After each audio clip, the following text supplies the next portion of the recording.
Hi, my name is Shelby Wright. This is Role Playing Assignment 5, and I will be answering the questions. For question number 1, you are Mike Hunt. How would you measure a salesperson's territory management skills and his or her relationship with the customer? Um, so one of the things I would do is I would kind of do a periodical evaluation of each manager of each sales territory. And so I would look at, say, the last couple of quarters, and I would look at not just their calls, because the calls alone aren't going to be a good enough measure of what they're doing as a salesperson. But I would reference calls. I would look at the financial metrics. What are their sales looking like? What are their orders? In and outs, kind of those things. And I would also reference the customers if they have any complaints or feedback to kind of get a whole picture idea.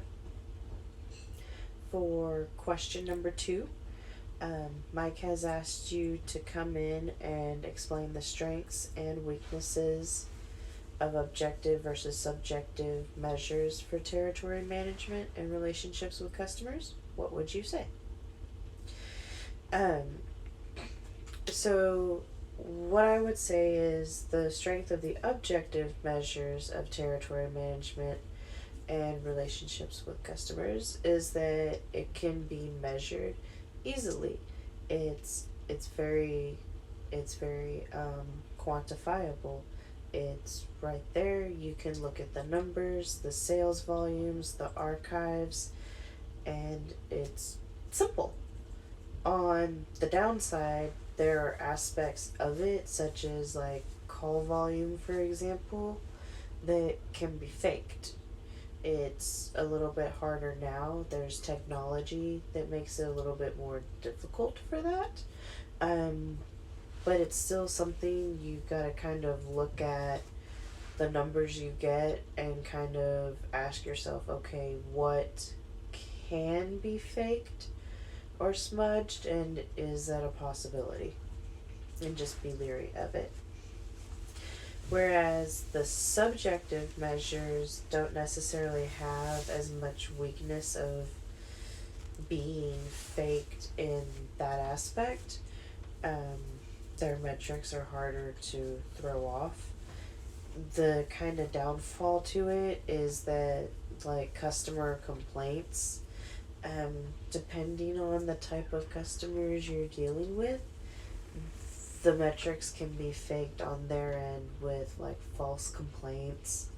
Like if you have customers that are being super pushy for lots of discounts and then they're complaining, trying to make that salesperson look bad because they won't give them so many discounts, that's one thing that can kind of be misrepresented and that you kind of got to be aware of, and you got to know the customer and kind of be aware of kind of how everybody is. For question number 3, you are Mike Hunt, and how would you measure a salesperson's territory management skills and his or her relationship with the customer?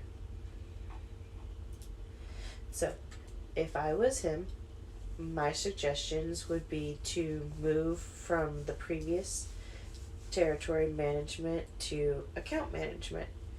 An example of that would be like, say you have pharmaceutical accounts, so you would have one salesperson, say, assigned to like all the pharmaceutical accounts. Say you have like grocery stores, you would have one person assigned to all the grocery stores. Something like that. However, you can kind of like categorize them better. So this would help avoid any crisscrossing as far as different markets goes.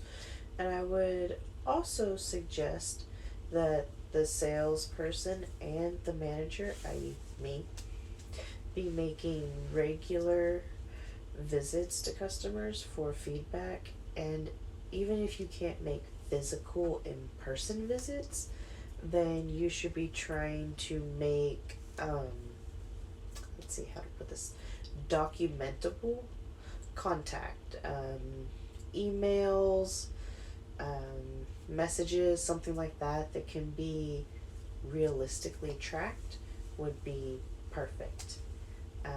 That's all. Thank you.